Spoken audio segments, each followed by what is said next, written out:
Yeah, Alligator Alcatraz is held to the same standards that all federal facilities are, and in most states and in other jurisdictions, federal facilities are upheld to a higher quality of standards than what some state and local jurisdictions have. So any issues that were there have been addressed. It's a fantastic resource for us to be able to utilize in order for a detention facility to repatriate people back home to their home countries. And what I would say that this is Alligator Alcatraz is a state-run facility run on our behalf, but we're incredibly grateful for the partnership that we have with Florida.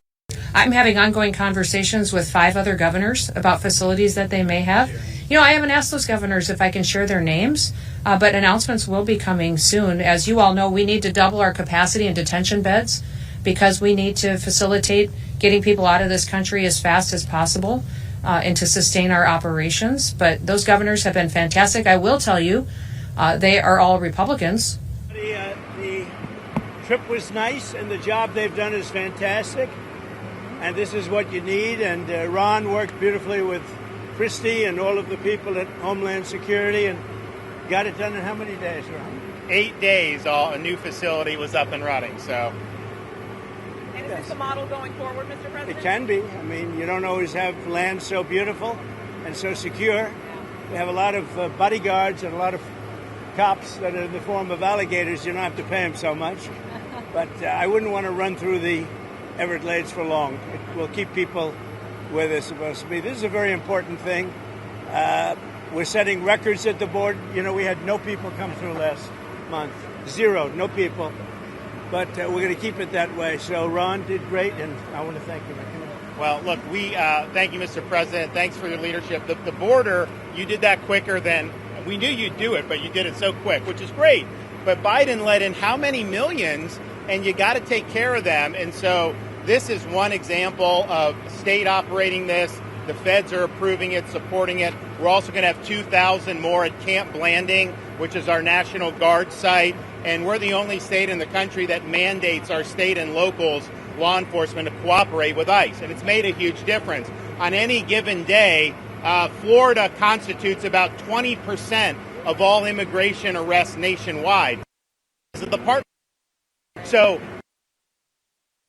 what I would just say is, don't let Florida be the only state. We've got very red states that should be doing this just as much as Florida's doing. That will increase their numbers. And then what happens is you'll have a lot of people that will deport on their own because they don't want to end up in an Alligator Alcatraz or some of those other places. So I think this is a model, but we need other states to step up.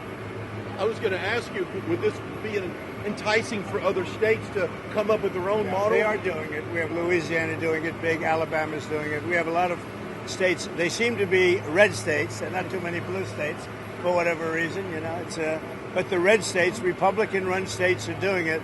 The blue states don't do very well at security and policing, unfortunately. What would you say, Kristi? You know, I would say that exactly right. The governor here has been fantastic in forming this partnership with the Department of Homeland Security. We were looking at different contracts with different vendors and thought, why not go straight to our governors and ask them to help us solve this problem? Florida was unique in what they presented to us, and I would ask every other governor to do the exact same thing. This is unique because we can hold individuals here, they can have their hearings, get due process, and then immediately be flown back home to their home countries. And their home countries are welcoming them. They're setting up loans for houses, they've got food assistance, they're helping to facilitate welcoming them home. I just got home from Panama, Costa Rica, Guatemala, Honduras, and they're all excited about getting their individuals back home from the United States. Is there potential for enlargement or additional facilities out here? There may be. I mean, I think what we're doing is, because this is an important part of Florida, we're using the existing footprint of this airport. So when you guys go over there, you'll see all the beds, the medical, the galley, everything is on the concrete. We're not using any of the other stuff. Now, as you'll see, there's a lot of concrete, so there very well may be.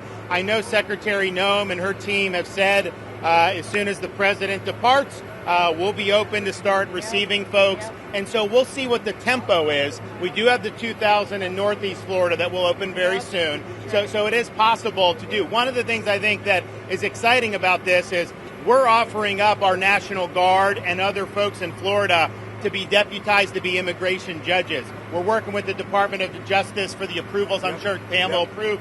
But then I'll have a National Guard judge advocate here. Someone has a notice to appear. Biden would tell them to come back in 3 years and appear. Now you'll be able to appear in like a day or two, so they're not going to be detained, hopefully, for all that long. We'll have people here in this facility that can make, it's a bureaucracy. The president's got to deal with the bureaucracy. Now, that Supreme Court ruling was good because that's going to allow him to be able to exercise Article 2 the way founders intended, but you still have bureaucracy. So we want to cut through that so that we have an efficient operation between Florida and DHS to get the removal of these illegals done. Are you How many still initially, Mr. prioritizing President? going after the worst of the worst, or are you now arresting anyone who is here? We're doing the worst of the worst always first. Yes. And I think it's great government, what we've done.